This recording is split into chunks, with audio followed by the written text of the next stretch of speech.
Danas ćete dobiti informacije koje će biti od ključne važnosti za vaše zdravlje, moji dragi gledatelji. Govorit ćemo o najvažnijim mineralima koji igraju ključnu ulogu u sprečavanju nastanka krvnih ugrušaka.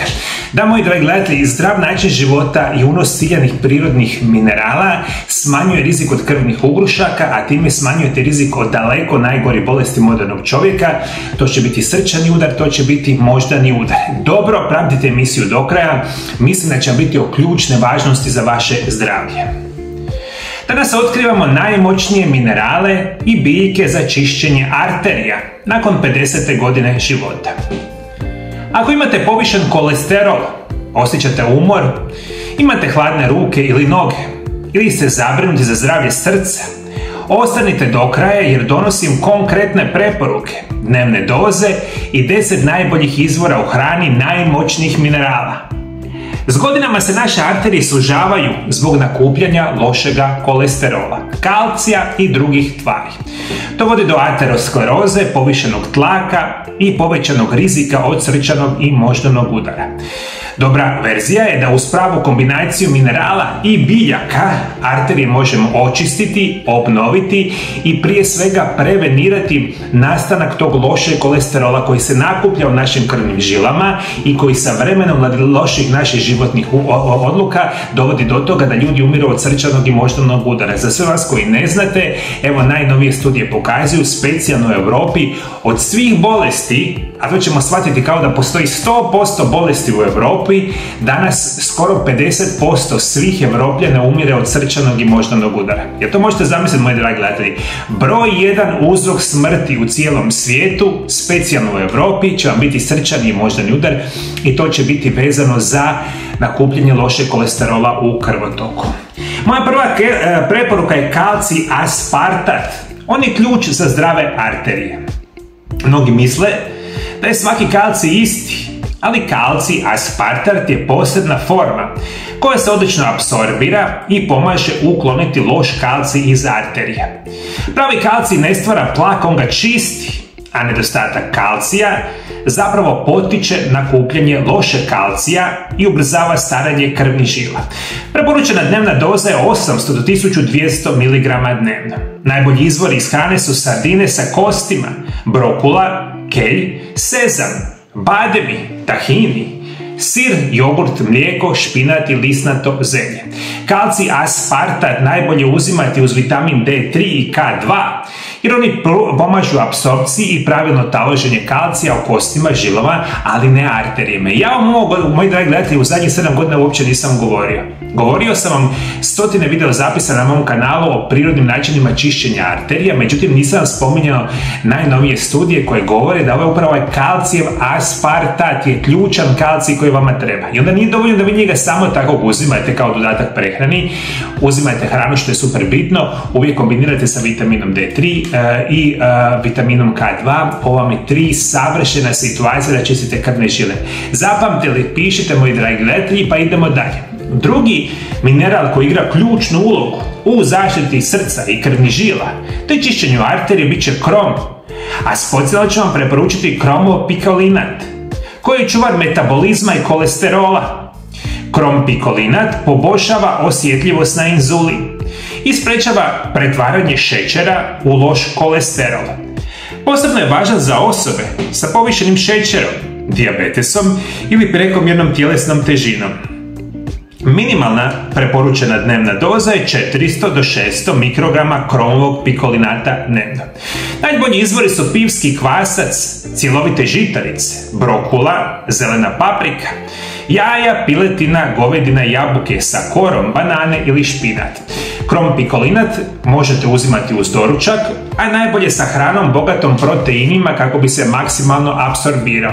I to je moja druga ključna preporuka za čišćenje arterije, bit će krompikolinat. Opet konzumirajte prvo hranu koju sam nabrojao, kada to ne radite morate uvijek uzimati visoko kvalitetne dodatke prehrane, oni se danas mogu jednostavno kupiti, samo mora biti visoko kvalitetni. Onih loših kvaliteta što najčešće kupujete, bolje nemojte kupovati i bacati novce, nego se potrudite pronaći visoko kvalitetne dodatke prehrane. Zapamtili, kalcij, druga preporuka je kromopikolinat i moja zadnja preporuka danas će biti apsolutno selen. Selen je antioksidans koji štiti od krvnih ugrušaka. Selen je mineral kojeg često zanemarujemo, ali nedostatak je povezan sa stvaranjem krvnih ugrušaka i oštećenjem arterija. A selen aktivira glutation, najjači antioksidans u tijelu, te štiti krvne žile i smanjuje upalo. Preporučena dnevna doza je 200 mikrograma dnevno. Najbolji izvori selena u hrani su brazilski orasi, ali ga uzimate samo 2 do 3 dnevno. Specijalno jedite tunu, sardine, jaja, suncokretove sjemenke, šitaki, gljive, piletine, govedine, češnjak i cjelovite žitarice. Selen pomaže u zaštiti arterija i sprečava nastanak krvnih ugrušaka, što je posebno važno za starije osobe i sve osobe sa povišenim kolesterolom. I ove informacije su ključne specijalno za sve vas koji imate preko 50 godina života jer ste vi u abnormalnom riziku od ovih najgorih bolesti modernog čovjeka. Zapamtite, treba vam kalcij, aspartat, treba vam kromopikolinat i treba vam selen. Hrana, dodaci prehrani, sve će vam apsolutno pomoći. Imamo još par informacija o čudesnim biljkama koji se po znanstvenim studijima značajno pomažu čistiti krvne žile. Ovo su specijalne biljke za arterije koji će vam jako pomoći.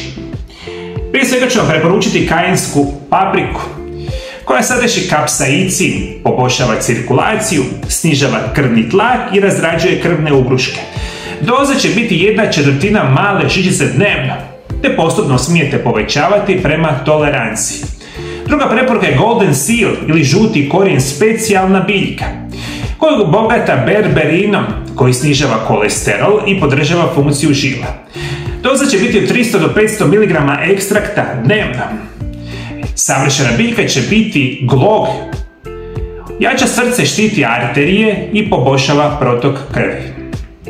Dnevna doza gloga je 300 do 600 mg ekstrakta ili 2 do 3 šalice čaja osušenih bobica dnevno. I moja zadnja preporuka od krasnih prirodnih lijekova bit će celonski cimet, svi ga znate, o njemu sam puno puta pričao na mome kanalu, isto jedan od krasnih načina čišćenja arterija. Ovo su informacije koje su vama ključne. Ja vam ovo 25 godina radim sa pacijentima i ovo su jedne od mojih preporuka koje ja preporučujem mojim pacijentima. Kao i uvijek ne smijete bezglavo i bez znanja uzimati ove prirodne lijekove. Uvijek ću vam preporučiti posavjetujući se sa liječnikom ili izabranim medicinskim stručnjakom, pa onda krenite u aktivno uzimanje dodataka prehrane i prirodnih lijekova. Kako to najčešće ne radite, morate minimalno voditi računa od kemijskim, sintetskim lijekovima koje pijete. Svi vi koji konzumirate, pijete svakodnevno prirodne lijekove, kemijske lijekove za razređivanje krvi, za visoki krvni tlak, vi praktično ne smijete uzimati ove prirodne lijekove, a specijalno ne smijete napamet uzimati prirodne lijekove. Jer šta se događa? Vi ste sad čuli ovdje od mene da vama treba kromopikolinat ili vam treba kalcijev aspartat i vi sad uzimate nekakav aspirin ili nekakav drugi kemijski lijek i vi sad se napravite bez razmišljanja i bez znanja, uzimate kemijski lijek za razređivanje krvi i uzimate prirodni lijek za razređivanje krvi jako blizu jednoga dana i napravite si katastrofu. U najmanjoj ruke, rekao sam vam, pronađite medicinske stručnjake koji će vam pomoći, ali ako ništa od toga ne napravite, minimalno znajte, ako imate jedan kemijski lijek, jedan prirodni lijek u jednom danu, morate ga uzimati što je više moguće razmaknuto u jednom danu. Prevedeno znači, ako pijete ujutro kemijski sintetski lijek za razređivanje krvi, ovaj prirodni lijek uzimajte kasnije popodne. I to je ono minimalno što bi trebali znati. Evo vam još par praktičnih preporuka za maksimalan učinak. Uzimajte kalcij aspartat sa vitaminom D3 K2 ujutro i navečer. Kromopikolinat i selen uzimajte uz doručak, a biljke kao dodatke ili čajeve kroz jednog dana. Možemo reći da u većini slučajeva pravilne prehrane i prirodnih lijekova već nakon 14 dana ćete imati bolju energiju, normalizaciju tlaka, toplije ruke, noge, manje umora, te nakon mjesec dana laboratorijski nalazi pokazuju pad lošega kolesterola. 10 najboljih namirnica koji čiste arterije će biti sardine sa kostima, brazilski orasi, brokula, celonski cimet, češnjak, kelj, pivski kvasac, suncokretove sjemenke, jaja te zelene paprike. Ove namirnice kombiniraju minerale, antioksidanse i fitonutrijente koji podržavaju čiste arterije. Evo vam još par savjeta i upozorenja. Žene, Nakon menopauze muškarci iznad 50. godine posebno pazite na unos ovih minerala. Ako pijete lijekove za razređivanje krvi, konzultirajte liječnika prije uzimanja selena, kajenske paprike i sličnih situacija. Recimo kalcijeva aspartat nikako ne smijete uzimati kad uzimate antibiotike i puno toga. Dakle, puno toga se mora povezivati sa znanjem o prirodnim lijekovima, jer nisu svi prirodni lijekovi idealni za vas. Zato vam trebaju stručno vođeno liječenje da vi to napravite. Ali za Boga miloga, moji dragi gledatelji, kao što radim zadnjih 7 godina, dnevno po 12-14 sati dnevno, da dobijete sve ove video zapise potpuno besplatno pa da se sami pomognete, jer je moja misija da vi živite zdravo, funkcionalno i da imate znanje o zdravom načinu života i prirodnim lijekovima. Postoji desetke tisuća prirodnih lijekova, samo što to mi danas jako malo znamo, zato je ključno da ovakve video zapise koje ja radim da podijelite na što je većem broju moguće osoba kojeg poznajete, jer ovaj video zapis uskoro neće biti vidljivi nikome. Jer ovakve video zapisi vi ako malo bolje pogledate na internetu ih praktično nemate i to bi bila velika šteta. Jeste zapamtili, moji dragi gledatelji?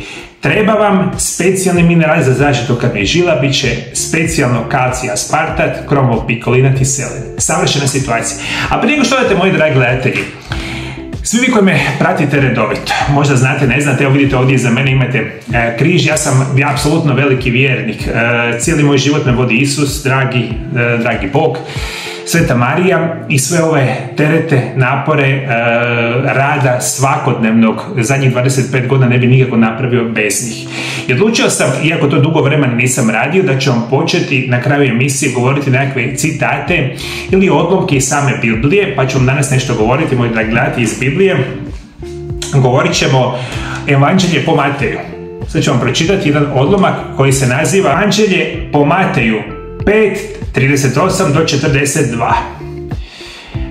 Ovo je sami tekst. Čuli ste da je rečeno oko za oko, zub za zub, a ja vam kažem, ne opirite se zlotvoru.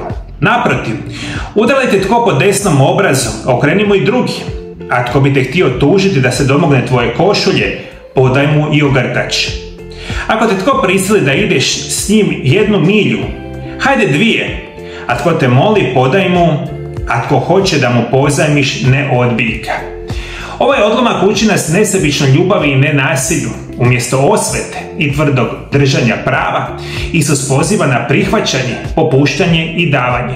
Suština je o tome da zlo se ne usvaća zlom, već se odgovor gradi na ljubavi, strpljenju i spremnosti na samu žrtvu. Moji dragi gledatelji, Isus vam je vodič kroz sami život i svi mi koji živimo samim Isusovim naukom, živimo, ja mislim, onako kako bi trebali. I prije nego što odete, moji dragi gledatelji, htio bih vam preporučiti da obavezno pogledate moj drugi video zapis koji se naziva Najvažniji vitamini za sprečavanje nastanka krvnih ugrušaka. Ovaj video zapis, ovaj mali prozorčić pored mene, kliknite na njega i možete otići na moj drugi video zapis pa ćete saznati puno više kako se zaštititi od najgore bolesti modernog čovjeka. Moji dragi gledatelji, Bog vas blagoslovio, Bog blagoslovio vašu obitelj, mi se vidimo drugi puta.